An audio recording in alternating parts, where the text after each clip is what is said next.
Instituto de Geología, doctor Luca Ferrari, se decidió irse al Centro de Geociencias de la Tierra en Juriquilla, donde pues indudablemente continuó ya con su labor, y del cual también fue director de ese centro durante un par de periodos. Él pertenece obviamente al Sistema Nacional de Investigadores, es nivel 3 del SNI. Dentro de sus temas, la investigación generalmente han sido muy amplios y variados. Su tema de investigación es especialmente la tectónica regional de México y el Caribe y las relaciones entre el magmatismo, tectónica y geodinámica, integrando trabajo de campo, obviamente como principal, la geocronología, la geoquímica, la geofísica y el modelado analógico y numérico, con aplicaciones también para la exploración geotérmica y para recursos minerales en general. Sobre estos temas, él ha sido líder de proyectos, de varios múltiples proyectos, tanto de CONACYT como de PAPIT, de la Universidad de California, en este proyecto del MEX US, y de intercambio en general, también de CONACYT con Italia, probablemente su país natal. Desde el 2005 se dedica al tema del PIC-OE y las implicaciones para el futuro de la energía y la economía, impartiendo conferencias por invitación en universidades y centros de investigación de 10 estados de la República, y bueno, sus publicaciones científicas con las que cuenta serían muy difíciles incluso de nombrar aquí por la gran cantidad y la gran diversidad más que nada. Entonces, yo creo que le damos la palabra al doctor Ferrari porque me dijo que la charla es un poco larga, pero me imagino que es por la gran cantidad de información que tiene que proporcionar. Muchas gracias, no se van durmiendo. Muchas gracias al Instituto por la invitación. Sé que tengo un auditorio de gente experta en temas geológicos y del petróleo, entonces va a ser doblemente un reto para mí. Pero son temas aunque yo no he sido geólogo petrolero, me he interesado en los últimos 12, 13 años de este tema, cada vez más, casi en mi segunda línea de investigación. Y de antemano quiero hacer una especie de disclaimer, como se dice en inglés. Yo soy de esta ventanilla, o sea, creo que lo que le voy a presentar está basado en datos muy duros, en una gran cantidad de información, pero es una verdad poco placentera, pero es una verdad, cuando normalmente todo el tiempo estamos escuchando una mentira reconfortante. Entonces, sobre aviso no hay engaños, mi visión puede ser un poco crítica, pero creo que está basada en una información muy sólida. La plática va a ser dividida en 3 partes. La primera parte es una introducción básica, recordarle, algunos de ustedes lo saben muy bien, pero recordarle algunas cuestiones muy sencillas, la relación entre energía, economía, emisiones de gases de efecto invernadero y el antropoceno, y luego, bueno, formación y explotación de los hidrocarburos.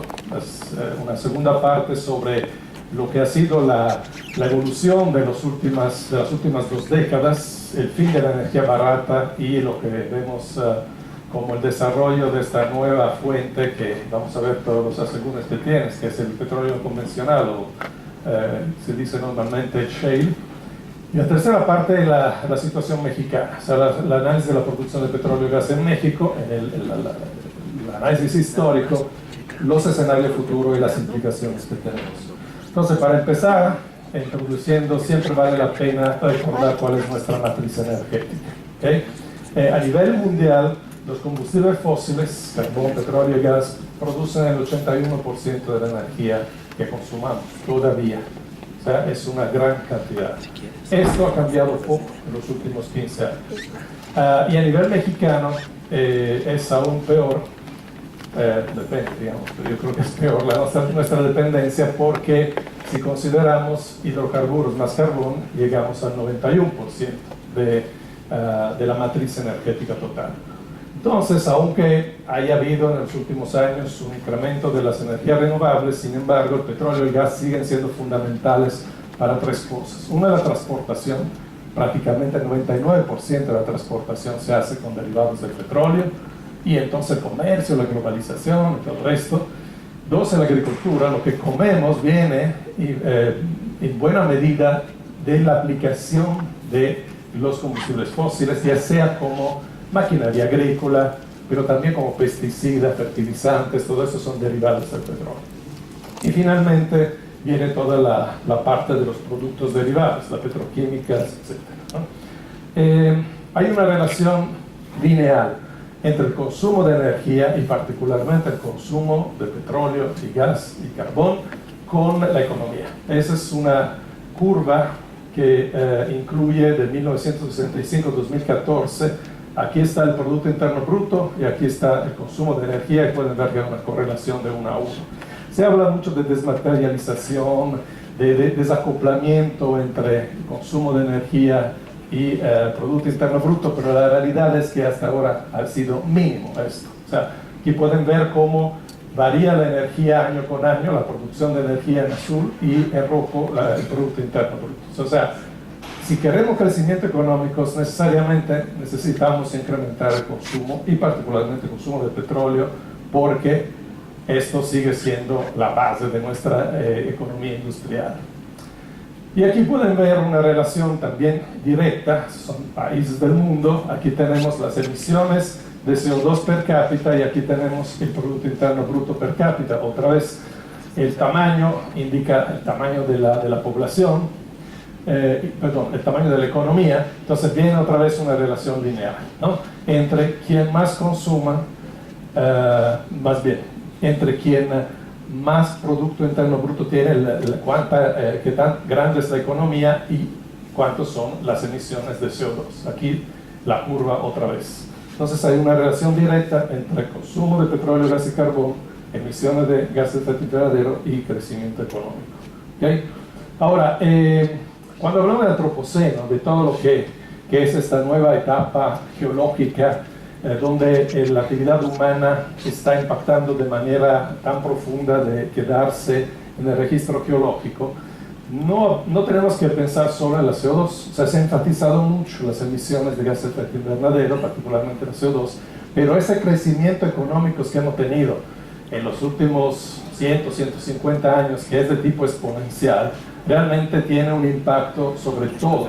No es solamente CO2, es también deforestación, sobreexplotación de los océanos, de los acuíferos, por ejemplo, extinción de especies, destrucción de la biodiversidad, contaminación, etc.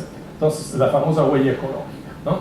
Y como bien sabemos, se nos recuerda una vez al año, pero luego lo olvidamos, que en este momento ya tenemos explotando más de lo que podríamos el planeta, en el sentido que nuestra huella ecológica corresponde a 1,5 veces la capacidad de regeneración de los ecosistemas, de los recursos de la Tierra. ¿Okay?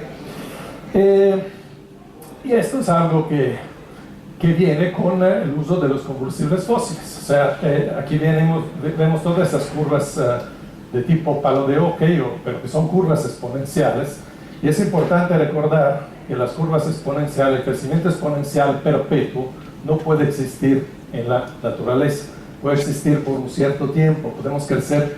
Si decimos que la economía va a crecer 2% anual, que ya los economistas dicen que es poquito, ese es un crecimiento exponencial, es una curva como esta. Aquí estamos viendo el crecimiento de la temperatura, el crecimiento de la CO2, el crecimiento de la población, la extinción de la especie, el crecimiento del PIB, la pesquería, la disminución de la capa de ozono, etc. Todo esto lo hemos tenido en los últimos 50, 80 años, gracias principalmente al petróleo y el carbón. Entonces, tenemos que tener cuidado cuando escuchamos, otra vez les digo, los economistas que hablan del crecimiento, que lo deseable es que la economía crezca. Eso implica seguir en estas curvas exponenciales hasta un punto que no se puede, porque estamos en un planeta finito y no podemos crecer al infinito. Y como decía este escritor ecologista, el crecimiento por sí mismo, por fin a sí mismo, es la ideología de las células cancerígenas. Sí. Bueno, ya como introduciendo el tema, tenemos que recordar, y usted no necesito recordárselo a la mayoría de ustedes, pero bueno, que finalmente el petróleo, el gas y el carbón son recursos no renovables, se formaron a través de millones de años, evidentemente, y es energía solar del pasado. Es un poquitín de la energía solar que ha caído a la Tierra por millones de años, fijada con una eficiencia de 2 al 3% por las plantas, y de esta una fracción infinitésima se ha quedado en la materia orgánica, y gracias a la fuerza tectónica, digamos, de manera gratuita, la naturaleza la ha transformado en energía química concentrada. Es la mejor fuente de energía en cuanto a la densidad energética, salvo el uranio, pero ese es otro discurso. Digamos, entonces tenemos esta herencia geológica del pasado, de millones de años, que nos estamos echando en un siglo II. Tampoco creo que tengo que recordarle esto, pero que quiero poner 2 slides sobre la diferencia entre petróleo y gas convencional y no convencional, o sea, el shale. En el caso del petróleo convencional, que es lo que hemos gastado hasta ahora, como bien sabemos, hay una roca madre donde se forma el querógeno, luego el petróleo, luego si la roca es permeable, el petróleo fluye hacia arriba hasta encontrar una trampa, ahí se acumula, y bueno, esto lo podemos explotar con pozos verticales, si queremos también horizontales, efectivamente, pero digamos, por muchas décadas lo hemos explotado con pozos verticales. Fluye primero de manera natural, luego fluye de manera cada vez menor, y luego le ayudamos a salir inyectando varios tipos de agua, etcétera, gas, nitrógeno, etcétera. Podemos hacer varios tipos de recuperación secundaria, terciaria. Pero lo importante es recordar esto: no todo el hidrocarburo se puede recuperar, y es más, normalmente lo que recuperamos es menos del 50%. El promedio mundial es 35-40%, en casos excepcionales llegamos más del 50%. Entonces, una buena parte se queda abajo. Y cuando hablamos de gas y petróleo convencional, es decir, el shale gas o tight oil en inglés, estamos hablando de lo peor desde el punto de vista de los reservorios. Se trata de la roca madre, de lo que ha quedado en la roca madre, no ha podido salir. ¿Por qué? Porque estamos en una roca de baja o nula permeabilidad. Entonces tenemos estas gotitas de petróleo y gas atrapadas que no fluyen, y entonces para sacarla necesitamos hacer pozos que luego lo horizontalizamos para que tenga mayor contacto con la formación, y hacemos la fracturación hidráulica, el fracking, todo lo que conlleva. Y bueno, y esto es algo que, como vamos a ver, ya se conocían estos yacimientos, simplemente no se explotaban, no por cuestiones tecnológicas, sino por una cuestión económica. Ahora, cuando hablamos de producción de cualquier recurso no renovable, y particularmente el petróleo, tenemos que ver cómo es la curva de producción. Eso es algo que se ha descubierto desde los años 50, esa famosa figura de King Gilbert, un geólogo de la Shell, quien en 1956, haciendo sus cuentas con cómo iba la historia de producción de Estados Unidos, dijo, a través de una regresión, de un método que llama el logístico, llegó a la conclusión que Estados Unidos tocaría su pico alrededor de 1970, cosa que más o menos ocurrió. Pero bueno, lo importante aquí es que cualquier recurso lo empezamos a producir, llegamos a un máximo y luego tenemos un declive. O sea, en general, la explotación de un campo, de un pozo, de un play, de un país, es la suma de varios de estos ciclos en forma de campana, y finalmente se asemeja a una curva en campana, ¿no? Entonces, el problema no es tanto el agotamiento, el problema es cuando llegamos al pico, cuando llegamos al máximo de la producción, porque después queda así, queda una mitad, pero cada vez menos. Y no solo eso, sino, como no somos tontos, siempre se explota primero el recurso de mejor calidad, más fácil de extraer y menos costoso, ¿no? Los primeros pozos de petróleo eran así, a pocos metros, que uno hacía un pozo y casi reventaba por la presión que tenía el petróleo. Y ahora tenemos que ir con ese tipo de cosas a 2-3 kilómetros de tirante de agua y otros 5 kilómetros o 6 por debajo del piso marino, y evidentemente esto cuesta mucho más allá de todas las cuestiones del impacto que puede tener, ¿no? Entonces, el pico del petróleo no es una teoría, es una observación empírica. Como le digo, es una observación que todo tiene un crecimiento, llega un pico y luego decrece, como nosotros en la vida, ¿no? Y entonces, el acercarse al pico o pasarlo significa llegar a cosas cada vez más difíciles de extraer, entonces más caro. O sea, no es la cuestión del agotamiento del recurso, es el agotamiento del recurso barato y de buena calidad. Bueno, hay una base física por esto, que es la tasa de retorno energético. En general, digamos, todo ese proceso que le he descrito se llama la ley de los retornos decrecientes. O sea, que poco a poco nos cuesta más para sacar lo mismo o menos. La tasa de retorno energético es un concepto que se desarrolló en los últimos 20 años, que es la relación entre la energía que sacamos y la energía que hemos invertido para producir esta energía. Es decir, por ejemplo, el petróleo de Texas de 1930 tenía una relación de 100 a 1, es decir, con la inversión, la energía de un barril de petróleo sacábamos 100 barriles de petróleo, nos quedaban 99. Y ahora es de 15 a 1, 8 a 1. Y en el caso del petróleo no convencional, hay mucho debate sobre esto, hay muchas estimaciones, pero en general es como 3 a 1. ¿Qué significa? Si tenemos, esa es toda la energía. En rojo es la energía que vamos sustrayendo porque es la que necesitamos para producir energía.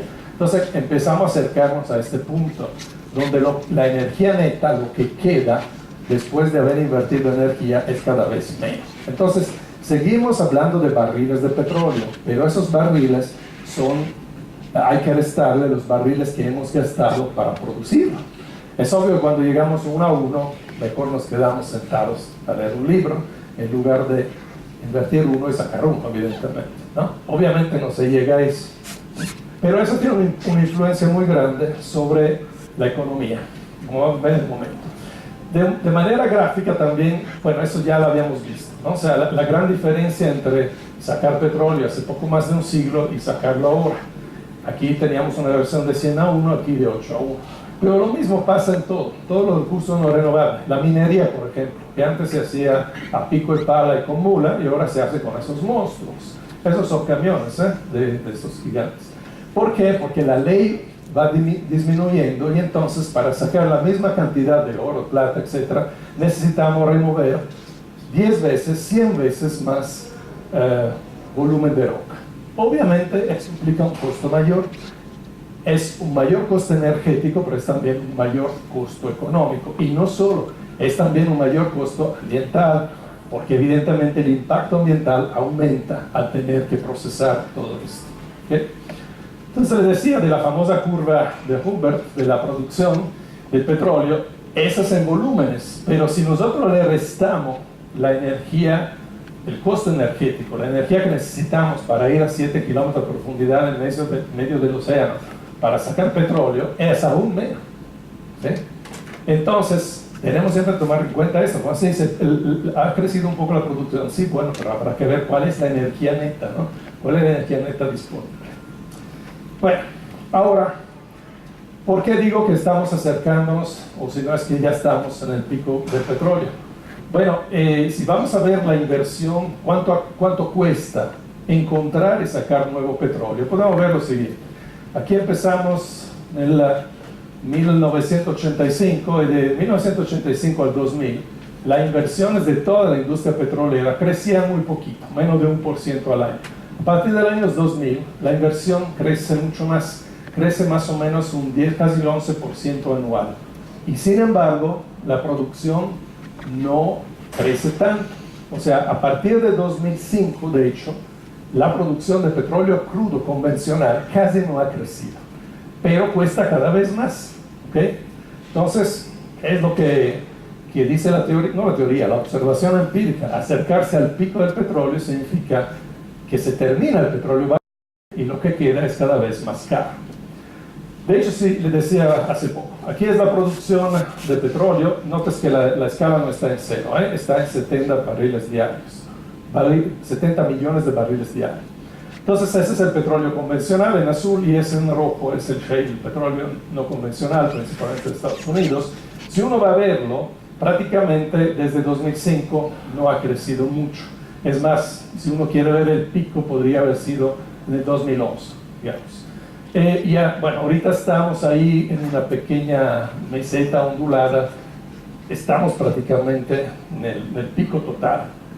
aunque podría renovarse un poquito la explotación de shale, pero si uno lo ve a nivel ya con la escala en cero, como aquí, esa es la producción de petróleo desde 2003 a 2015, podemos ver que el petróleo no convencional es relativamente poco comparado con todo lo que tenemos. Esto es los de la OPEC, la producción de la OPEC, y esta es la producción no OPEC. E incluso si queremos ver aquí un pico, ocurrió en el 2010, de la producción no OPEC. Ok, vamos a ver entonces esta famosa supuesta revolución energética de Estados Unidos. Los yacimientos de petróleo convencional, voy a hablar solamente de lo de petróleo, no de gas, que son prácticamente esos cuatro: el Bakken, aquí el Permian Basin, el Eagle Ford, el Niobrara. Los mayores realmente son esos primeros tres. Son yacimientos que ya se conocían con anterioridad. El milagro lo hizo que tuvimos el petróleo a más de $90 al barril. Esa es la curva de los precios del petróleo, aquí en negro, de 2001 a 2014. Aquí pueden ver cómo desde 2005, cuando prácticamente ya no sube mucho la producción, empieza a subir el precio del petróleo, llegamos al máximo del verano 2008, llega la recesión económica, en buena medida provocada por esta subida del precio del petróleo, caída brutal, y luego tenemos otros 3-4 años con petróleo entre 90 y $100 al barril. Y ahí es cuando se empieza a desarrollar el petróleo de rutita en Estados Unidos. Por cierto, vale la pena recordar que Estados Unidos no es independiente energéticamente. Desde 1971 está importando petróleo. Lo que hizo el shale, porque se dice mucho que ahora con el shale Estados Unidos se había vuelto independiente energéticamente. Para nada. Aquí pueden ver, esos son datos del Departamento de Energía de Estados Unidos. Estados Unidos consuma diariamente 19.6 millones de barriles diarios, casi el 20% de toda la producción mundial. Y importa todavía 8%, o sea, importa el 40%. Lo que hizo el boom del shale es bajar temporalmente las importaciones, pero que sea independiente, nada. Ahora, ¿por qué no es lo mismo el petróleo convencional y el petróleo no convencional? Bueno, el petróleo convencional, lo que tenemos son grandes acumulaciones en rocas permeables. El hidrocarburo, al menos al principio, fluye espontáneamente y después lo ayudamos, pero fluye. Hay una alta productividad por pozo, estamos hablando de miles de barriles diarios, y puede producir por varias décadas. Los pozos de Arabia Saudita, de Ghawar, que es el más grande yacimiento, producen desde los años 50. ¿Okay? Obviamente es lo que se explota primero, y el petróleo, al menos el costo de producción es barato. Estamos hablando todavía de cosas entre 50 y $20 al barril, 5 y $20 al barril. El petróleo convencional, como le explicaba, no tiene permeabilidad, es petróleo y gas atrapado en una formación como la lutita que es impermeable. Entonces podemos hacer un pozo, pero si no tenemos nada, no fluye, no tenemos nada. Lo que hacemos es la fracturación hidráulica. Bueno, inyectamos grandes cantidades de agua con un agente apuntalante que es la arena.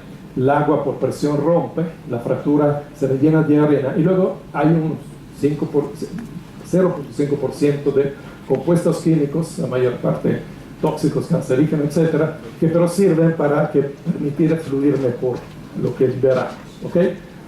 Tiene una mucho menor productividad. Un pozo de shale, estamos hablando de decenas a cientos de barriles diarios. Los mejores pozos del Bakken, de los mejores sweet spots, que son las áreas más productivas, no pasan de 1000 barriles diarios cuando mucho. Normalmente los pozos buenos es cuando sacan al primer día 500 barriles diarios, ¿ok? Se acaba más pronto, la caída es brutal, en 3-4 años prácticamente la producción es marginal.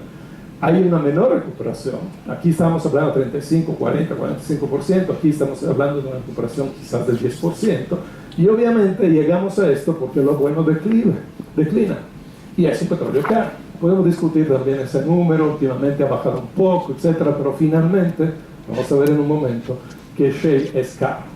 Y para muestra un botón, aquí está, eso es de Schlumberger, aquí es la producción de Arabia Saudita, de Rusia y de Estados Unidos hace 2 años, esta lámina. Como ven, son los 3 mayores productores, producen entre 10 y 11 millones de barriles diarios. Esa es la cantidad de pozos que necesita Arabia Saudita para producir esto. Esa es la cantidad que necesita Rusia, esta es la cantidad que necesita Estados Unidos. ¿Okay? Estados Unidos necesita perforar 100 veces más pozos para tener la misma producción de Arabia Saudita y 100 veces más metros perforados, y estamos hablando del largo del pozo. ¿Okay?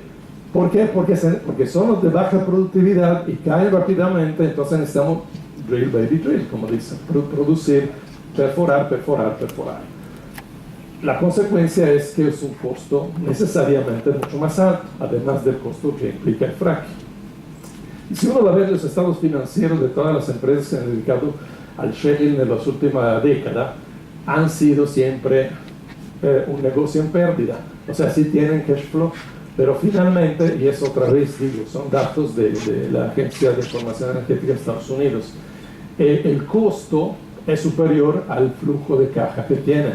Las empresas han estado endeudadas incluso cuando el precio del petróleo era mayor de $90 al barril, y ahora que ha bajado, han quebrado muchas, ¿sí?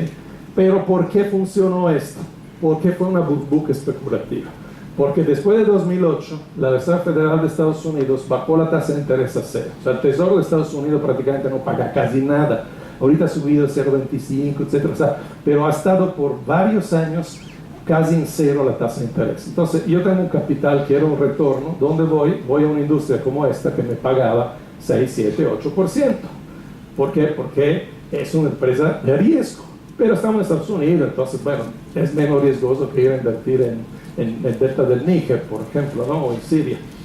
Entonces, eso es la realidad del shale. Se ha dado por una conjunción de diferentes causas, pero principalmente por una cuestión financiera. Y la situación actual es esta. Esa es la producción de Estados Unidos. El pico de Estados Unidos se tocó en el 71. Luego hubo un segundo pico cuando se descubrieron, se explotaron los yacimientos de Alaska, prácticamente es otro país, ¿no? Prudhoe Bay, etc. Y luego viene el pico del shale, que sí es impresionante la cantidad y en un tiempo tan corto, pero así como ha subido muy rápidamente, con la bajada de los precios del petróleo está bajando rápidamente. Esa es la situación actual, lo bajé ayer de la Agencia de Información de Estados Unidos, y pueden ver que tocaron todos un pico alrededor de 2015 debido a la baja del precio, y hay un pequeño repunte últimamente porque el precio del petróleo subió tantito, pero ya volvió a bajar tantito. Y la única región que está realmente creciendo son los famosos Permian Basin, pero es una región donde la producción es más reciente, por ejemplo, que en el Bakken. En el Bakken hay estudios que indican que ya estamos empezando con el agotamiento, la productividad por pozo va disminuyendo. Esa es una misma curva, ese es el mismo yacimiento, esto nada más que hay. Lo que se enseña aquí es cada banda de color es la producción de los pozos perforados en un año. Entonces pueden ver, esos son los pozos de 2016, 2015, 2014, es lo que le digo. Después de 3, 4 años, prácticamente la producción va tendencialmente a cero. Entonces, para mantener la producción necesitamos perforar miles y miles de pozos. En Estados Unidos se han perforado casi 100.000 pozos en los últimos 15, 20 años. Ahora, el problema de todo esto es que los campos actualmente en producción, esos son los campos, digamos, que conocemos en el mundo. Es un estudio de Rystad Energy, que es una empresa independiente noruega, una muy prestigiada. Entonces, aquí viene el costo de producción, más bien el costo de break-even, el costo de equilibrio, digamos, ¿no? Para quedar tabla, pues. Los campos actualmente en producción, que son toda esa cantidad de petróleo, tienen un precio que varía entre 5 y 44 dólares por barril, en promedio de 29. ¿Ok? Ese es el precio del petróleo hoy, 47 dólares al barril. ¿Ok? Apenas la hacen. Pero todo lo que queda, eso son lo que queda, eso en color, es la cantidad y el precio de producción. Todo lo que queda es más caro, ¿sí? Tanto onshore como offshore, y particularmente el shale y las arenas bituminosas de Canadá, que son aún más caras, etc. Entonces, el petróleo que queda por esta área tiene un costo superior a lo que tenemos en la actualidad. Y esto estamos en una paradoja. ¿La paradoja cuál es? Que los costos de producción son cada vez más altos, pero los costos de venta, el precio del petróleo, es cada vez más bajo. ¿Por qué es más bajo? Bueno, porque tuvimos, como le decía, desde 2010 a 2014, a mediados de 2014, un precio del petróleo muy alto, que produjo dos cosas. Lo primero fue la sobreproducción del shale, porque, como decía, por la propia naturaleza de los yacimientos se tiene que producir muy rápidamente, entonces todo, y además hubo este flujo enorme de capitales, entonces inundaron el mercado. Pero por otro lado, el petróleo tan caro para todos los países importadores del primer mundo, toda Europa, Japón, parcialmente Australia y hasta China, ese precio tan alto provocó una recesión, provocó lo que dicen, como llaman los economistas, la destrucción de la demanda.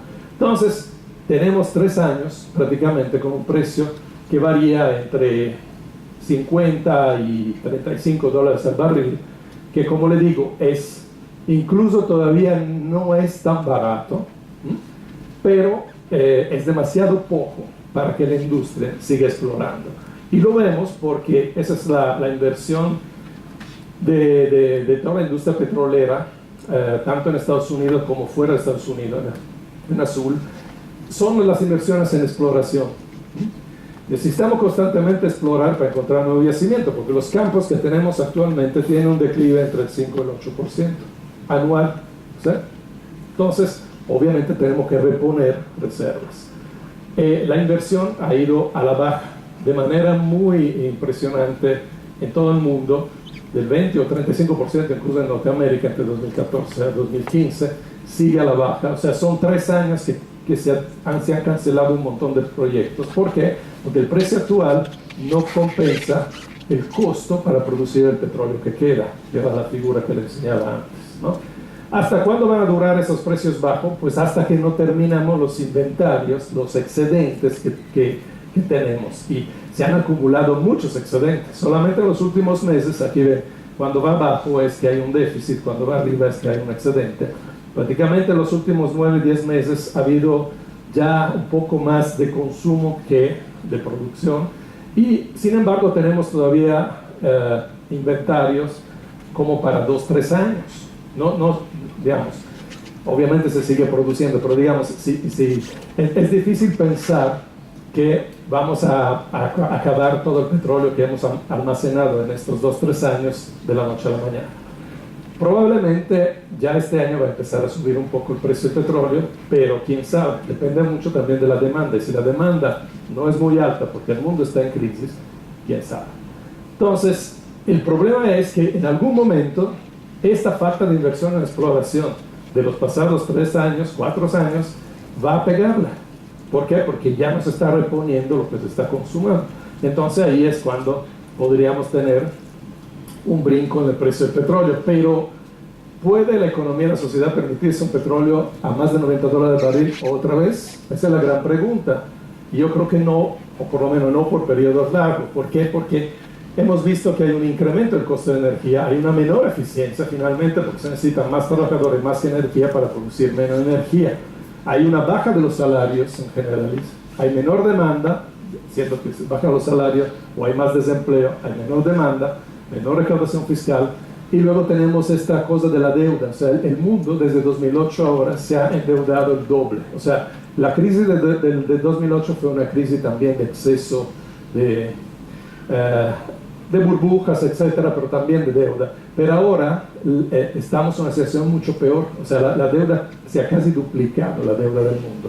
Tenemos en la actualidad una deuda que es 3 veces el Producto Interno Bruto anual del mundo. O sea, entonces, la previsión de crecimientos globales cada vez van más a la baja. Esas son las previsiones que hicieron en 2011, 2012, 2013, 2014, 2015, 2016. O sea, cada año dicen, bueno, el año que entra va a repuntar la economía, pero cada vez es más a la baja. Esas son las provisiones del Fondo Monetario Internacional.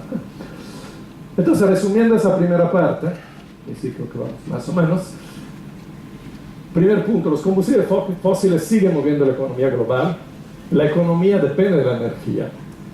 Tener un mayor crecimiento económico implica un mayor consumo de energía, implica más emisiones de gases de efecto invernadero, implica mayor huella ecológica.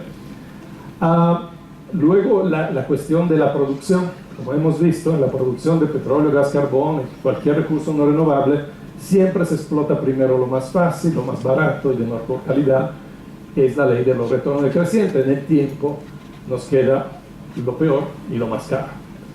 La segunda mitad de esta curva, que le decía la curva en campana de la exploración, de la producción, perdón, implica el declive y implica mayores costos.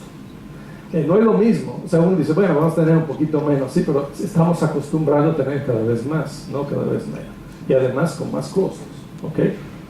Y la actualidad, que estamos en esa paradoja, petróleo demasiado barato para continuar la exploración y la producción de lo que queda, pero demasiado caro para que crezca la economía. Estamos en un estancamiento económico, recesión, si uno lo ve a nivel global, digo, más allá de los maquillajes que hacen los economistas, realmente no hay un gran crecimiento. Bueno, segunda parte, vamos a hablar de México. Simplemente recordar que lo que tenemos en México es básicamente alrededor del Golfo de México y en parte un poco de Chiapas, ¿no? Esa parte ya ha sido explorada, es un margen activo, tenemos volcanismo, no hay petróleo, hay algo de gas, pero finalmente por la propia características geodinámicas del país, en la margen occidental no tenemos petróleo, ¿okay? Lo que tenemos lo tenemos aquí alrededor del Golfo de México, la margen pasiva, que es un ambiente propicio para la generación de entrampamiento, y bueno, le pongo el impacto meteorítico del Chicxulub porque, como sabrán, tiene un efecto muy importante en general la hoja de reservorio del mayor campo que tuvimos, que es Cantarell. Hemos explorado, todos esos son datos de la CNH, si uno se mete a la página de CNH, con un poquito tortuoso, pero se puede encontrar todo tipo de información, ¿no? Incluso hay mucha información ya georreferenciada. Esa es toda la sísmica que se ha hecho. Como pueden ver, explorado básicamente todo el país, donde había alguna evidencia geológica que podría existir algo, y también el Golfo. Y pues en la base de datos de la CNH tenemos que se han perforado 30.340 pozos, que son los que se ponen aquí. Ahora, tienen que considerar que no es una distribución uniforme. La gran mayoría de la producción actual, 86% de la producción actual viene de aquí, de las famosas cuencas del sureste, y el 83% de la producción acumulada. O sea que sí hay en otros lados, pero son yacimientos más pequeños, etc. ¿Okay? Bueno, la producción histórica es esta. Le voy a presentar varias gráficas de la tesis de maestría de mi estudiante Diana Hernández, que se graduó hace un par de semanas. Ella hizo un trabajo excepcional, recopiló, hizo una base de datos única, juntando datos de Pemex, de la CNH, literatura externa y solicitudes a DeFi. Entonces tenemos una base de datos única con miles de pozos, con información sobre miles de pozos. Bueno, la curva es conocida. Podemos ver que se empieza a explorar petróleo en el 1910, hay un pequeño primer pico aquí, luego viene la nacionalización en esos años, luego viene la incursión a las áreas marinas y finalmente 75, 79 los descubrimientos de los grandes campos de la zona de Campeche, la producción se va muy para arriba. Aquí tenemos la producción principal de Cantarell, básicamente de los campos asociados, la explotación mejorada de Cantarell con la inyección de nitrógeno, y tocamos el pico en 2004. O sea, México tocó su pico de petróleo en 2004. ¿Okay? La producción ha bajado 40% desde 2004. Tenemos 13 años en declive. Aquí tenemos una cosa interesante. Estos son el número de campos descubiertos en el periodo del inicio del siglo pasado, 2015. Son las barras de colores. Y el negro es el volumen de petróleo descubierto. Podemos descubrir muchos campos, pero con un volumen pequeño. Lo que importa es el volumen total. Entonces, el pico de los descubrimientos lo tocamos justamente entre 76 y 79, cuando descubrimos Cantarell y los campos asociados. Y desde aquel entonces pueden ver que hay muchos descubrimientos, pero el volumen es relativamente pequeño, cosa que es totalmente lógica en la naturaleza. Eso también es la profundidad promedio de los campos descubiertos. Y pueden ver que en el tiempo hemos ido cada vez más en profundidad. Otra vez, primero se explota lo primero, lo más somero, lo más fácil, y luego tenemos que ir cada vez más bajo. ¿Okay? En el caso del gas es muy similar. O sea, la producción nacional de gas es esta curva en negro, la curva punteada de la producción de petróleo, El petróleo se tocó el pico, le decía, en el 2004, en el caso del gas se tocó el pico en el 2008. ¿Sí? Ya estamos también en declive en la producción de gas. Los descubrimientos de gas también, como pueden ver, se hicieron mucho, incluso desde los años 50, volúmenes importantes, van a la baja, luego hay otro segundo pico menor aquí en la década pasada, probablemente por una serie de inversiones que se hicieron particularmente en Burgos, pero bueno, no se asemeja esto a los grandes descubrimientos. Y también en el caso del gas vamos a cada vez mayor profundidad en cuanto a los campos descubiertos. ¿Okay?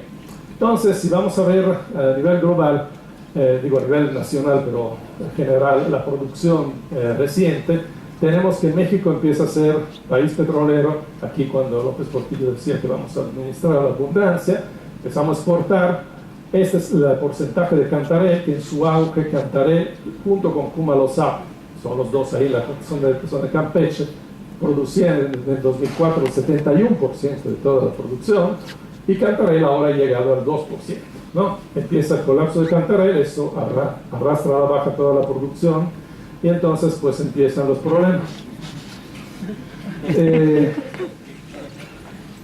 Cantarell es algo único, es importante recordar, no vamos a encontrar otro Cantarell, o sea, los superyacimientos, tanto minerales como petroleros, son fruto de la conjunción de diferentes aspectos geológicos, procesos geológicos, o sea, no se dan así, no se dan de manera natural, son cosas extraordinarias. En el caso de Cantarell, y bueno, y los campos asociados, como bien sabemos, el yacimiento está dentro de la brecha de impacto del Chicxulub. Obviamente cayó solo una vez el meteorito, ¿no? Y solamente aquí es donde tenía ya una fuente, en las capas más inferiores, de titonianos, parte del Cretácico, y luego en el Mioceno medio se crea la trampa.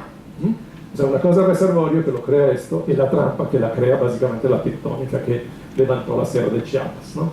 Entonces, tuvimos un regalo de la naturaleza, como digo aquí, que nos hizo adicto al petróleo. ¿Por qué? Porque fue el segundo campo más productor del mundo, después de Ghawar en Arabia Saudita. No como tamaño de recurso, pero como producción.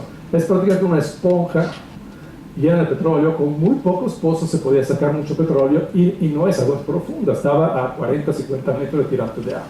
¿Okay? Entonces lo que le decía, lo que pasó después de que empezó a declinar la producción de Cantarell, declinó, pues Cantarell es esto, declinó toda la producción, se trató de estabilizar por un rato, llevando al máximo la producción del segundo campo, que realmente son 3 Cumalop-Zap, pero también si uno va a ver las curvas por separado de Cumalop-Zap, vemos que Cup ya tocó su pico aquí, Zap lo tocó prácticamente hace 2-3 años, y Malop está a punto. Entonces estamos prácticamente a punto de tener otro bajón por la declinación de estos grandes campos supergigantes y gigantes, que no tenemos otro.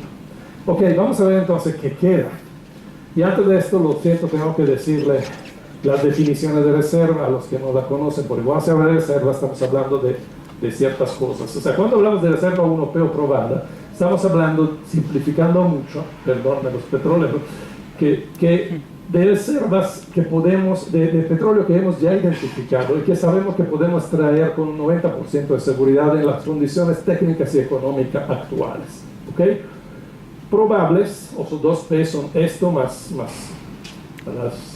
las probables, 50% de probabilidad, y posible tenemos solo un 10% de seguridad de poderlas extraer en las condiciones técnicas y económicas actuales. O sea, estamos hablando de tecnología, pero sobre todo de precio.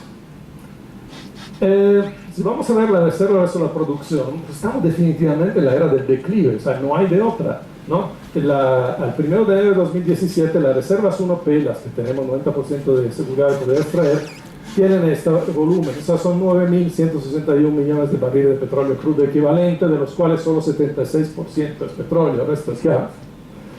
Y significa que si producimos al ritmo actual, cosa que no va a ocurrir, pero digamos, si vamos a este ritmo de 820 millones de barriles al año, no las acabamos en 8 años, ¿ok?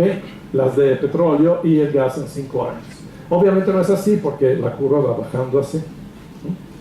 La gran mayoría, como les decía, está en las cuencas del sureste. La tasa de destitución de reserva el año pasado fue muy mala. La tasa de destitución es el porcentaje de nuevos petróleos que hemos encontrado con respecto al petróleo que hemos gastado. Solo fue menos de la cuarta parte. ¿Okay? Pero si vamos a ver la producción acumulada desde el inicio de la historia del país, más la reserva 1P, los que estamos seguros de poder sacar, esta es la relación. O sea, prácticamente hemos gastado el 86% del petróleo seguro en México. Y gráficamente lo podemos ver así. Esa es siempre la tesis de mi estudiante. Ese era el volumen originario de reserva 1P. Obviamente los colores hacia rojo oscuro indican mayor cantidad. Y eso es lo que queda. Básicamente lo que queda está acá, ¿no? En las cuencas del sureste. Petróleo convencional. Estamos hablando solo de petróleo convencional. No estamos hablando de shale ni de aguas profundas. En el caso del gas es muy similar. Esa es la situación hace un siglo, esta es la situación actual, hay unos cuantos puntos Burgos por aquí, etc.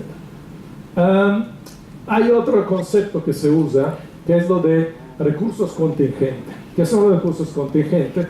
Pues son acumulaciones ya descubiertas, o sea, tenemos uno o más pozos que han encontrado algo, pero no son considerados actualmente comercialmente recuperables, principalmente por una cuestión de precio, otra vez, ¿no? ¿Cuánto es esto? Puede parecer mucho, pero realmente otra vez, principalmente en aguas profundas, en cuenca del sureste, y como pueden ver aquí, en buena medida se trata de gas, también de aceite ligero está pesado, pero bueno, no sabemos ahí cuánto y cuánto, porque no están certificados, no son todavía certificadas las reservas. Tenemos indicios que ahí hay. Y luego hay una cosa aún más especulativa que son los recursos prospectivos, ¿no? Que como pueden ver aquí, esas son las definiciones del Pemex, ¿eh? Cantidad de hidrocarburos estimada a cierta fecha que son potencialmente recuperadas a partir de acumulación aún no descubierta. O sea, todavía no lo descubrimos, pero bueno, se supone que lo vamos a descubrir. Y por una cuestión simplemente estadística, la naturaleza es fractal, entonces podemos hacer nuestra curva y vemos si hemos encontrado teóricamente todos los yacimientos que existen o faltan algunos. Bueno, entonces, lo que queda, obviamente todavía tenemos algo de petróleo convencional, pero la mayor parte de los campos que tenemos son maduros. ¿Que se puede recuperar más? Sí, seguramente, pero ¿a qué le apuesta realmente la CNH, la CNE, la reforma energética? Pues a aguas profundas y al shale. Las aguas profundas están aquí, estos son todos los lotes que se están, en parte ya han licitado, otros que no, y esto es el petróleo no convencional. ¿Okay? Chicontepec, que ya sabemos algo de él, y toda esta zona hacia Nuevo León, Coahuila, incluso podría llegar hasta Chihuahua.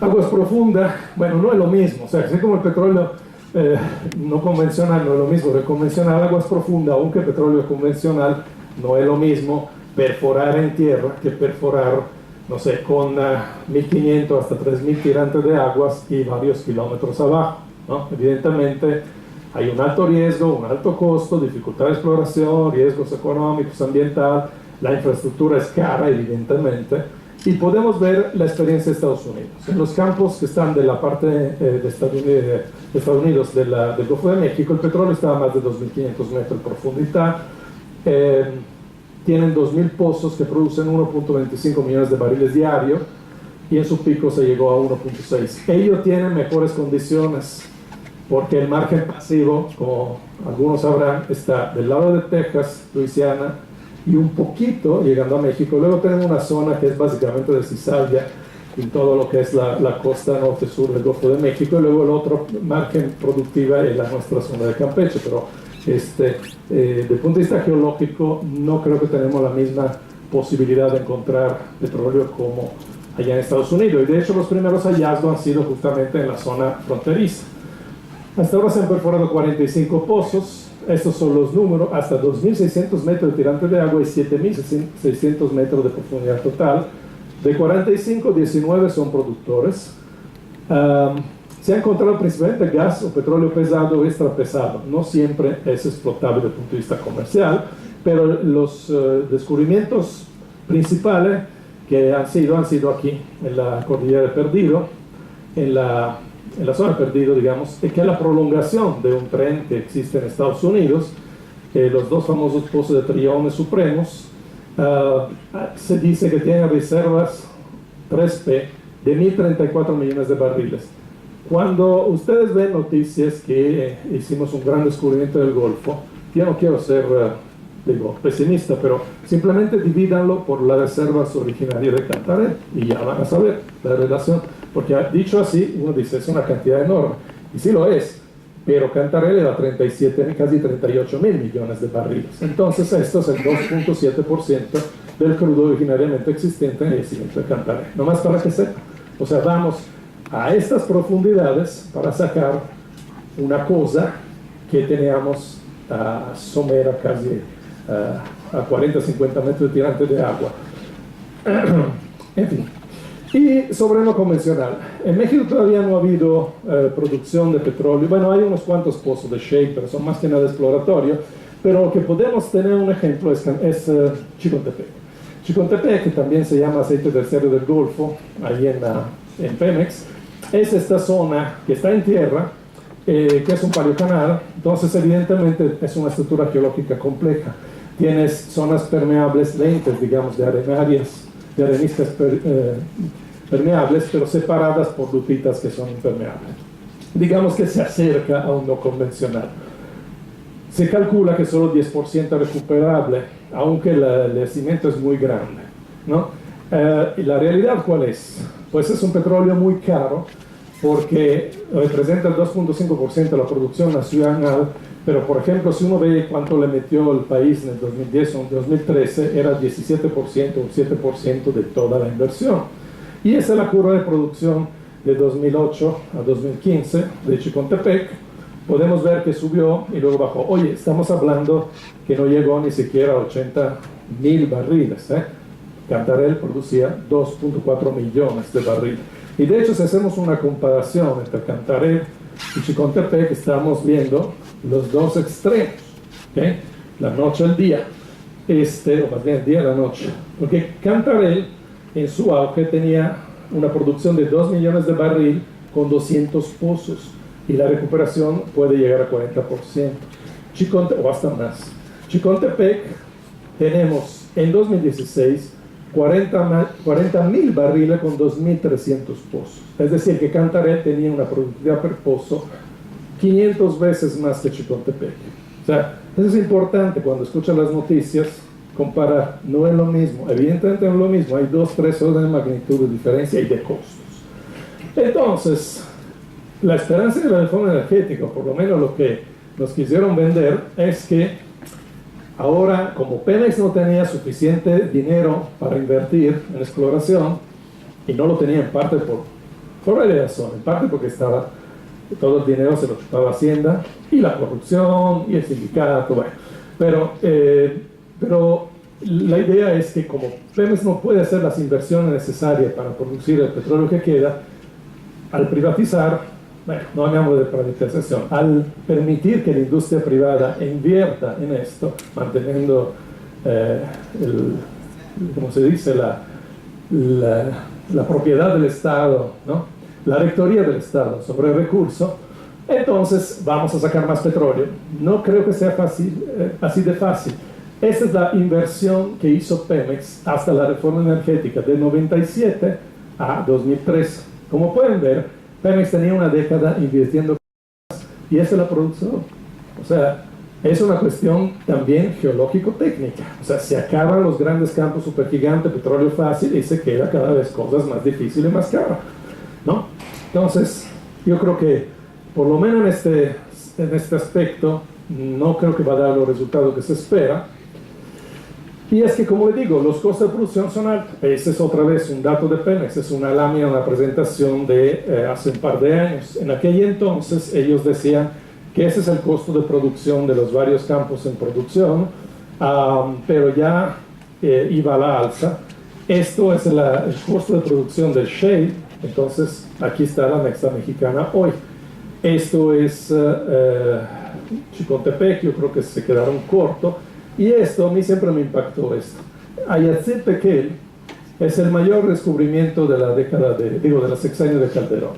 Según estos datos de Pemex, el costo era cercano a los $30 al $80 al barril, y ahorita la mezcla mexicana está en 43. y lo estamos iniciando a producir. Bueno, ¿cómo va la reforma? Pues eso es el resultado de la ronda 1.4, que es la donde ya se empezó a licitar cosas más consistentes. Se licitaron 9 contratos para exploración y extracción. Ninguno tiene reservas probadas o probables, solamente hay un recursos prospectivo. El recurso prospectivo medio que da la CNH es esto: 8.400 millones de barriles de petróleo equivalente. ¿Cuánto esto se puede traducir a reserva? Pues normalmente 10, 15, 20%. O sea, cuando vemos esto, no es que se va a sacar esto. Lo que vamos a transformar en reserva y lo que vamos a sacar es probablemente la 10ª parte o la, no sé, quizás la 5ª parte ya sería muy bueno. ¿Y a qué costo? ¿Okay? Esos son datos que recuperé en un boletín de la CNH. Según la CNH, cada uno de esos prospectos costaría 4.400 millones de dólares en inversión para desarrollarlo, ¿no? Y en el caso del farm out de Trion es el pozo exitoso ahí, en la zona de Perdido, de aguas profundas. Ahí es de Pemex, pero Pemex se alió con Total ExxonMobil para explotarlo, bueno, desarrollarlo. El costo que hablan es de 11.000 millones de dólares durante la vida del proyecto. ¿Qué tanto es 11.000 millones de dólares? Bueno, también como comparaciones, más o menos el presupuesto de la SEP. La SEP, la Secretaría de Educación Pública, es una de las secretarías que tiene mayor presupuesto. ¿Okay? Entonces, petróleo caro. Escenario futuro, y ya voy a terminar. Ese es un ejercicio que hicimos con mi estudiante. Nosotros hicimos 8 escenarios distintos, inerciales, digamos, sin considerar agua profunda y shale, de cuál sería la declinación de los campos existentes más los campos por descubrir de petróleo convencional, dependiendo de diferentes precios del petróleo y diferentes grados de incorporación de la reserva. Y esos son los escenarios. O sea, vamos aquí y bueno, pues ahí va declinando la producción. Eso en verde y en azul son los escenarios de la CNH. Entonces la CNH en su escenario más pesimista piensa que vamos a estar tabla, y en el escenario más prometedor es que vamos a subir aquí a un máximo incluso histórico. Pues la verdad yo no encuentro manera de que esto se dé, ¿no? Lo único que nosotros no consideramos es precisamente el shale y las aguas profundas, pero le acabo de enseñar los costos que tienen esto y las dificultades. Entonces realmente yo creo que hay escenarios mucho más lógicos. Por ejemplo, esto de Rystad Energy de 2016 para México, eso es lo que ella provee. O sea, esos son los campos en producción prácticamente hasta el verde aquí. En amarillo es lo que se ha descubierto pero todavía no se produce en tierra. Esto es en aguas somera y ese es en aguas profundas. Aquí no considera el shale, ¿ok?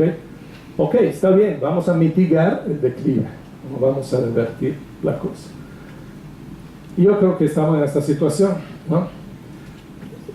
Cuando vemos los escenarios de CNH, ¿no? Aquí hay todo un escenario, then a miracle occurs, y como le dice, bueno, creo que debería ser un poquito más específico en este paso, ¿no? O sea, realmente sería un milagro. No, pues, ojalá, pero no podemos estar planeando, esperando los milagros. Y hay una serie de cosas que van más allá de la producción de petróleo mexicano. O sea, es nuestra dependencia total y absoluta energética de Estados Unidos en cuanto a destilados, ¿no?